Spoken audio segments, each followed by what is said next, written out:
I just want to assure the investors, or I just want to assure you that definitely you are doing the right thing, except that it's going to be scary.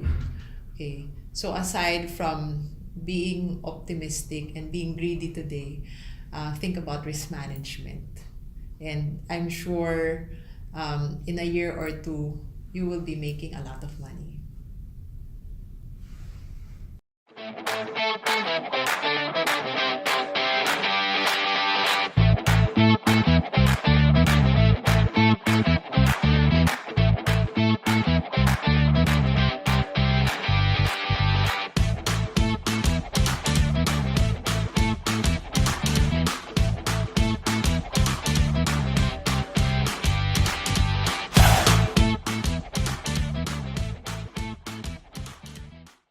I think nobody will argue that the market is currently not doing very well. Well, there are many reasons why it's happening. And one of the reasons would be the high level of inflation, or the surprisingly higher than expected inflation that we're seeing.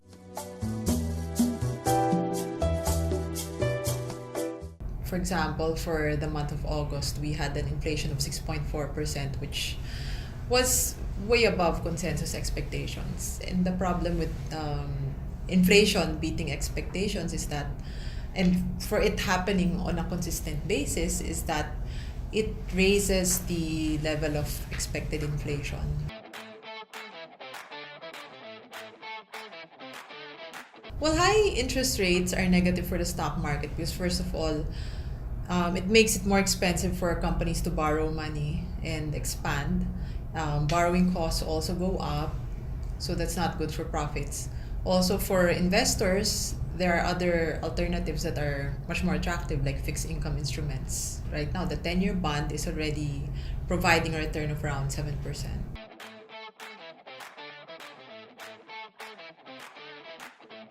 Historically, the weak peso has been associated with a weak stock market. One of the reasons why we're having a weak peso is also because of contagion from other emerging market currencies.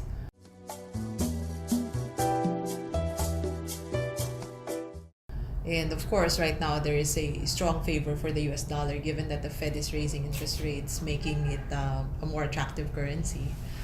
Okay, I think what's making things worse for the Philippines is the fact that we have an inflation problem, whereas there's other emerging market currencies that are weakening right now, say Indonesia and India, which are not suffering from inflation problems.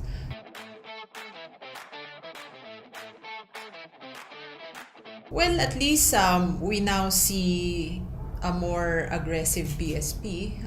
During the start of the year, they didn't raise rates right away despite higher inflation, but now there's a greater sense of urgency. They kind of realize that they have to do something about the problem, and they're being more aggressive in addressing it. So I think that's at least a bright spot, and we're quite hopeful that the government will take some non-monetary measures to address inflation, like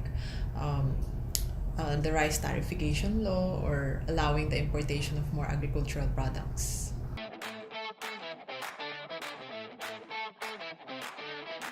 Well, SEC has been sold down quite a bit. I think one of the reasons why it was sold down was because of the delays in the rehabilitation.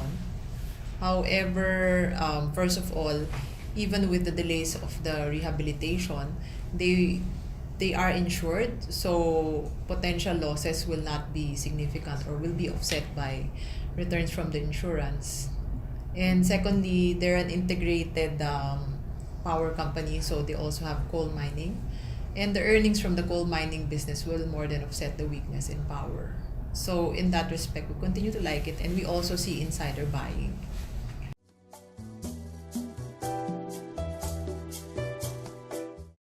Mega World, well, valuations are very cheap, admittedly.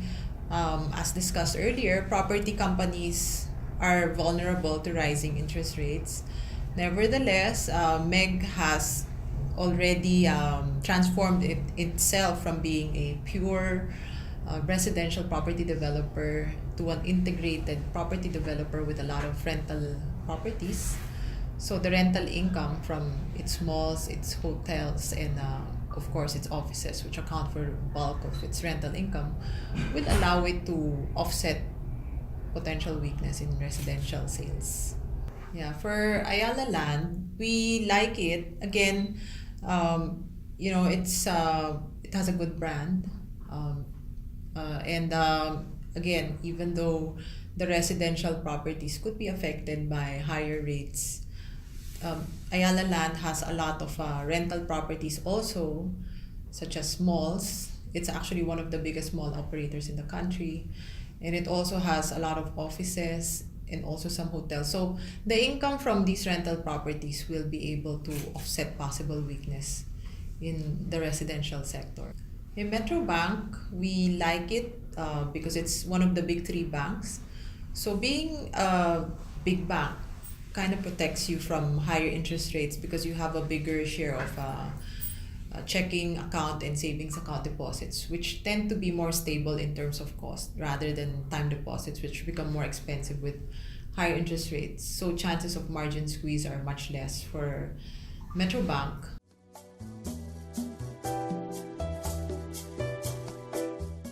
And of course, valuations have become very attractive. I think Metro Bank right now is trading below book value, which is why we like it a lot. We're also seeing some insider buying of the stock. Okay, DNL is a consumer stock that we like because we feel that although consumer companies are more vulnerable to rising inflation in terms of rising commodity prices, rising raw material costs, DNL is not affected. First of all, because the price of coconut oil is going down, and secondly, although the peso is weakening, it has a natural hedge because it also has earnings from exports. So that's it. And of course, we expect the profits to grow double digit this year, which is very good for a consumer company. Okay, Bloomberry is one of the biggest gaming companies in the Philippines. So earnings have grown quite significantly in the past and is expected to continue growing going forward. I think one of the reasons why it was sold off was because it had a bad quarter. But then again, if you look at the operations of gaming companies, they tend to be volatile. Like for one quarter, it could be down, but the next quarter, it picks up. The gaming volume still remains to be very healthy. Yeah, Ayala Corp, it has a diversified pool of investments.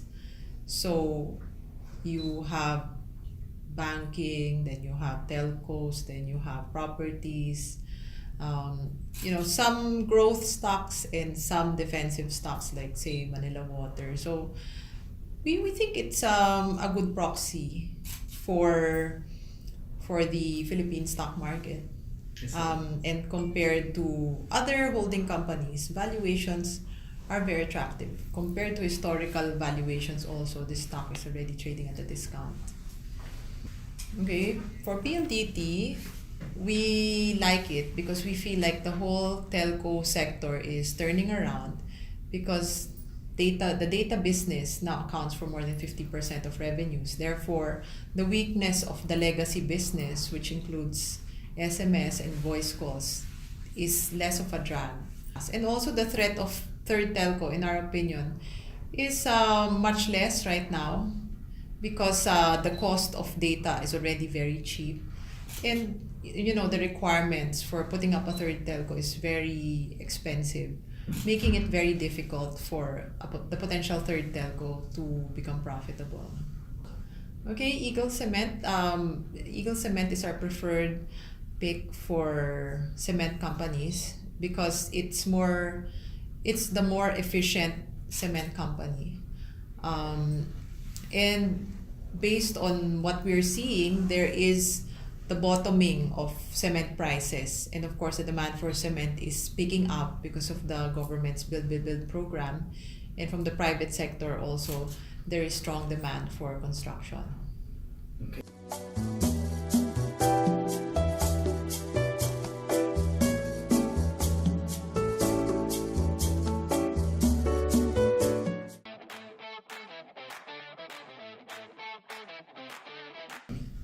Well, we don't think that it's expensive, despite the correction.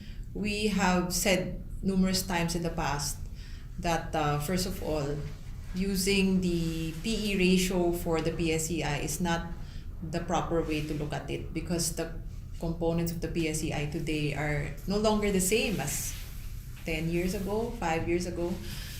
What we did was we looked at each and every individual stock in the index, and based on our assessment, 20 out of the 30 constituents of the PSEI are now trading below their 10-year historical averages, making them really very cheap.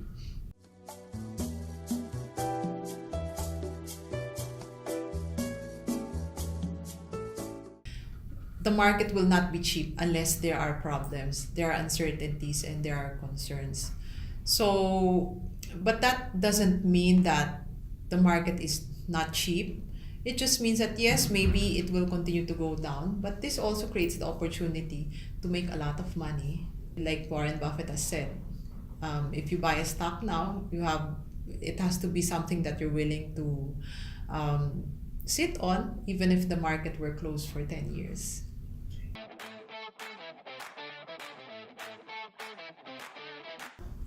I think it's a good opportunity definitely to buy, because stocks are cheap.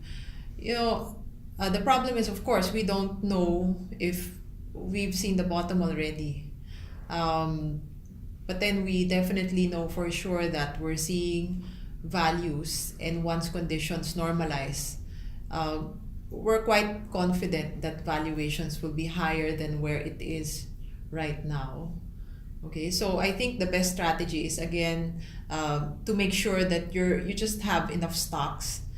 In terms of value, this would be a value that you can stay invested for the long term, that you won't need in the next year or two. And also to do it slowly, because as markets continue to weaken, we want to be able to buy a little bit at a time, so that if ever, your average cost can go down.